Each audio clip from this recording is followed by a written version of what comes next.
Hello everyone, welcome to GS of civil services classes YouTube channel. मेरा नाम अंजलि है। Science और टेक में ज़्यादा टॉपिक नहीं है, इतने टॉपिक आप आराम से कर लोगे, आपका साइंस टेप कवर्ड हो जाएगा।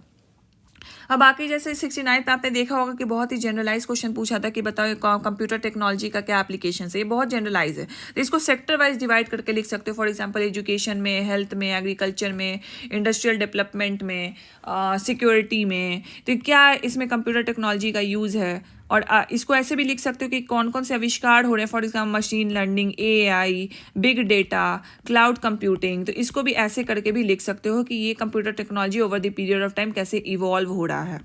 ठीक है, इसरो करना है, न्यूक्लियर एनर्जी ऊपर था जो कि आपको साइंस टेक पोर्शन में करना है, बायोटेक्नोलॉजी करना है, प्राइवेटाइजेशन ये भी करना है। इलेक्ट्रिकल व्हीकल आप रिन्यूएबल एनर्जी करोगे, उसी में इसको जोड़ देना, तो ये करना है। ठीक है, मैं यहाँ टिक लगा देती हूँ। हाइड्रोजन एनर्जी उतनी करने की जरूरत नहीं है, लेस प्रायोरिटी रखो। साइबर सिक्योरिटी, साइबर क्राइम ये सी करना है। एआई तो करना ही है, बहुत इंपॉर्टेंट। क्लाइमेट चेंज करना है, नैनो टेक्नोलॉजी करना है, डीआरडीओ करना है। वाटर एंड एयर पॉल्यूशन, आप इतना कंटेंट है आपके पास, प्रीलिम्स में आपने पढ़ाई होगा, तो इसको अलग से करने की जरूरत नहीं है। तो this is all the science tech topic that you have to cover. Science tech topic ऐसे भी बहुत कम है और ज़्यादातर साइंस टेक में एप्लीकेशन बेस ही पूछा जाता है। सो आई होप ये वाली वीडियो से आपको ये हेल्प मिला होगा कि मुझे किस डायरेक्शन में पढ़ना है। आप अगर GS1 स्टार्ट करते हो, जो अभी मैंने हिस्ट्री का टॉपिक बताया उसको लिख लो, एक जगह जॉट डाउन कर लो। और GS2 स्टार्ट करोगे तो polity, geo, eco and science tech का एक जगह लिख लो, करंट अफेयर्स का भी एक जगह लिख लो, और इसको डिवाइड कर लो। आपके पास कितने महीने हैं, आप देखो कि अभी मेरे पास फरवरी है, मार्च है एंड अप्रैल का एक हफ्ता रख लो। तो हमको फरवरी मार्च तक, मार्च के 20 मार्च तक मेरा हो जाना चाहिए जितना भी नोट्स मुझे प्रिपेयर करना है। और फिर उसके बाद सिर्फ मेरा रिवीजन चलेगा, आंसर राइटिंग चलेगा।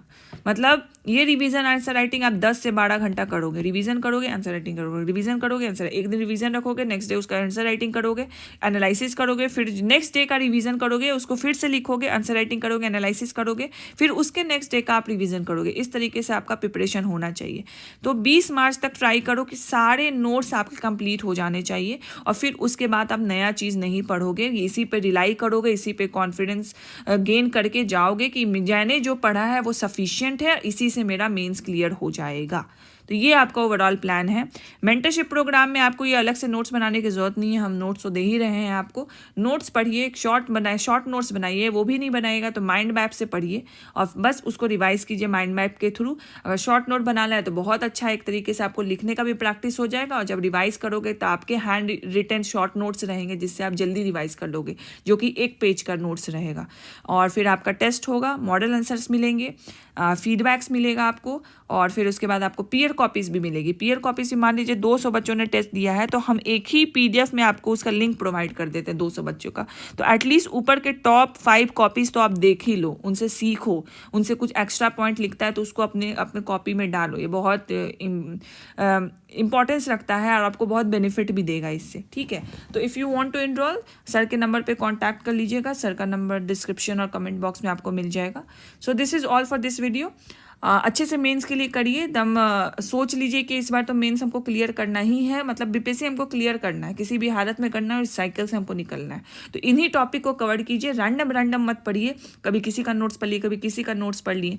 एक सिलेबस और PYQs के आधार पर जाइए, चाहे आप किसी का भी नोट्स पढ़े, बस सिलेबस कंप्लीट कीजिए, रिविजन कीजिए, आंसर राइटिंग कीजिए। This is all the game of the mains examination. बस इतना कर लो, प्रैक्टिस इतना बढ़िया कर लो टाइम मैनेजमेंट के साथ, you will be able to ace the mains examination और आप क्वालिफाई कर जाओगे।